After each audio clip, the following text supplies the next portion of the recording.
Sa Makati naman, pinaghahanap na rin ng lalaki na huli sa video na nagnakaw sa isang tindahan. Nasa frontline ng balitang yan, si Dave Abuel. Pasado 11:11 ng umaga nitong Sabado nang makunan sa CCTV ang lalaking ito na naglalakad sa Makati City. Kasabay niyang dumating sa lugar ang isa pang lalaking sakay ng motor na kulay asul. Pumasok ang lalaki sa isang establishmento, saka dumiretso sa counter. Nagpakita siya roon ng dalawang solicitation papers, pero iba pala ang tunay na pakay ng lalaki roon. Gamit ang papel, tinakpan ng kawatan ang cellphone ng empleyado na nakalapag noon sa counter. Dahan-dahan niyang itong inipit gamit ang daliri sa katinangay. Nahulog pa nga ang ilang display sa counter kaya nagmamadaling umalis ang lalaki. Nang mapansing nawawala ang cellphone, dali-daling lumabas ang dalawang staff at hinabol ang lalaki. Pero bigo silang maabutan ito. Nakaabang na kasi ang motor sa labas ng gusali, nakasabwat pala ng sospek.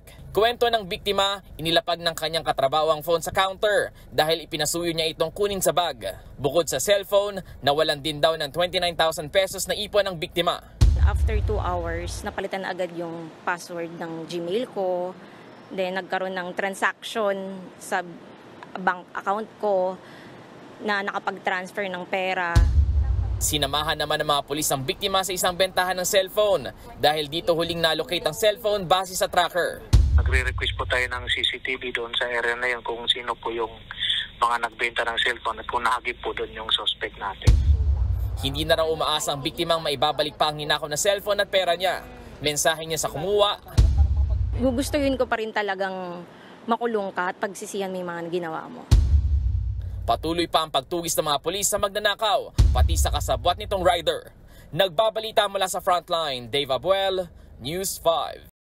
Mga kapatid, ako po si Ruth Cabal. Maging maalam at may pakialam sa mga may init at rumaratsyadang balita sa Frontline Express. Para maging updated sa balitaan, mag-subscribe lang sa social media pages ng News 5.